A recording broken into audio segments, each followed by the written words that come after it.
one of our elder statesmen here for the Regina Pats, Braxton Whitehead. He's been on the program before. He's live and in the flesh. Did you say you had trouble getting into the Brand Center? Yeah, just the roads are bad, so they're all backed up all the way up Blue Van. So people there's should a little drive traffic warning for you if you're driving.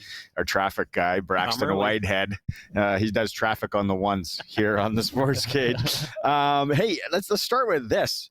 It's family weekend here. Really cool for you as your sister was skating with the Pats today. Yeah, no, it was super special. She mentioned to me a couple weeks ago that, our team in Pittsburgh didn't have anything going on this weekend. So I was like, well, bring your gear up. I'll see if I can get you on the ice, and kind of asked the question to Hoffer there, and he loved the idea. So, I was kind of surprised with all the media attention it got today, and I'm super glad that everybody was supportive of it. But yeah, no, it was awesome. I'm glad she was out there. What kind of player is she? A lot better goal scorer than me, so I can say that. Just kind of a power forward, I think, but still has a 200-foot game.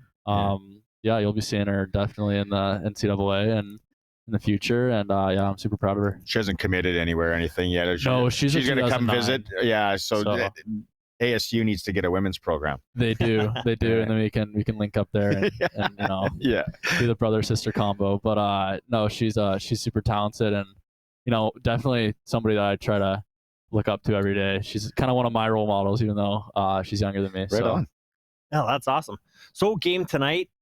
Excited to have Red Deer coming in the barn. We talked with Al earlier about all the changes this year. What's it been like in the dressing room and in the bus? Like you guys, now you've sort of been a team for a while. You starting to feel like a team?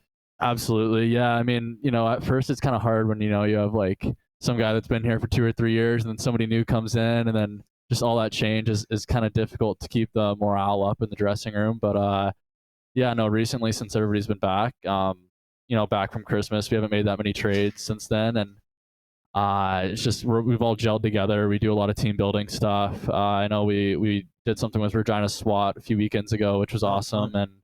And then we helped out with the Special Olympics the day before that, actually. So a bunch of stuff like that we do, I think, just brings us closer together. Tough for you probably initially because you got all these young guys, right? Like it's like we joked it's like a glorified AAA midget team going in and play, but you're one of the older guys. You've kind of been through the league.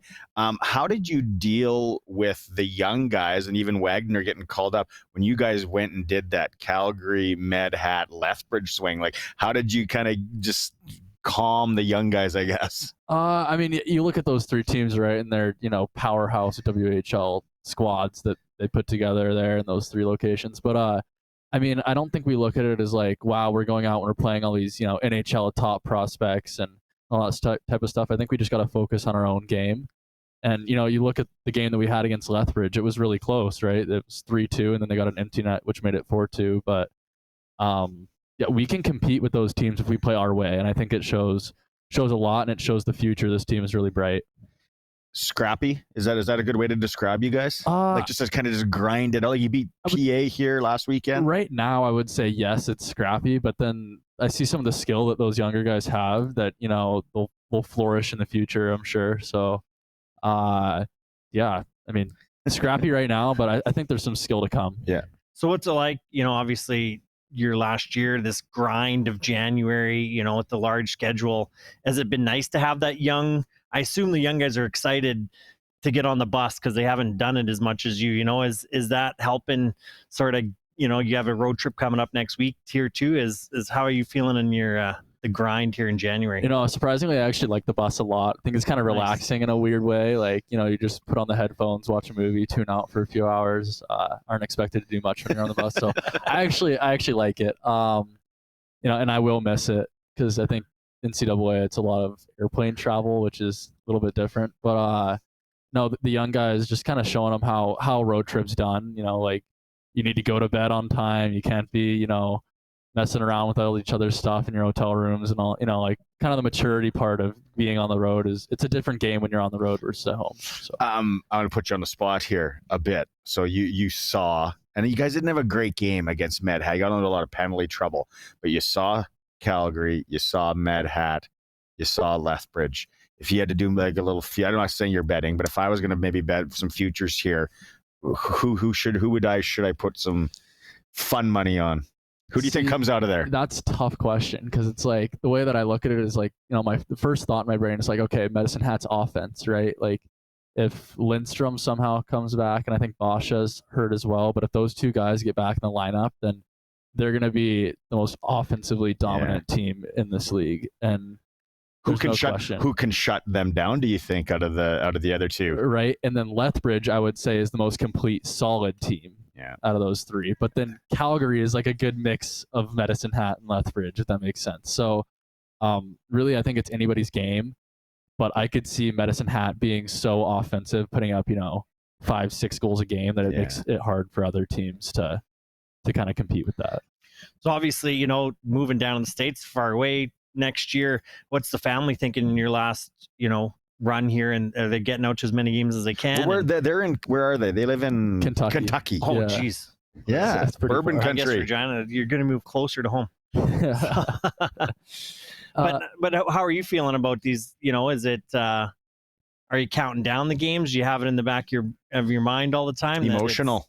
Yeah, I mean a little bit. I try not to think about it because I will miss Regina a lot, and I just want to make the most of every game and try to play as consistent as I can. So I think those are important things to think about. I mean, my family coming up, they try. My dad, he's a pilot, so he works quite a bit, and his schedule's kind of all over the place. And then my mom actually lives with my sister in Pittsburgh, does the whole schooling apartment hockey combo there. So, they try and come out as much as they can. But I think my dad came out once this year, and this is the first time my mom's come. And then I think they're going to try and come out again for my last games, I think, in Brandon and here. So I'm actually quite surprised that your sister's gear showed up from Pittsburgh. There would have been some jumping around, and they're like, that's what I said. I was like, your gear made it all fine. Like the sticks even came too, and she's like, yeah, they did. I was like, wow. Hoons could hook her up with a stick down there. Okay, let's have some fun here, boys. Do you have that picture to put up?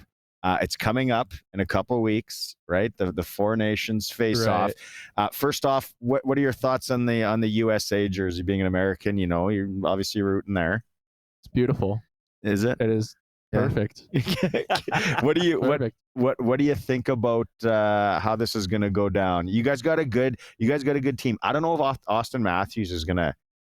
I don't know if he should go because his injury battle in Toronto. Right. But what are you thinking about this? Is it going to be Canada, US?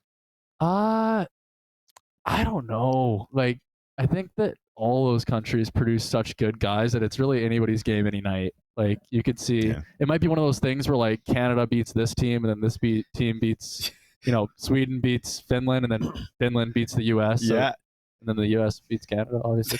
But just might be one of those situations. So, do you like how that team is built? Because you think like USA hockey has come so far. I think it's great, and they're big again. Like they got some big bodies.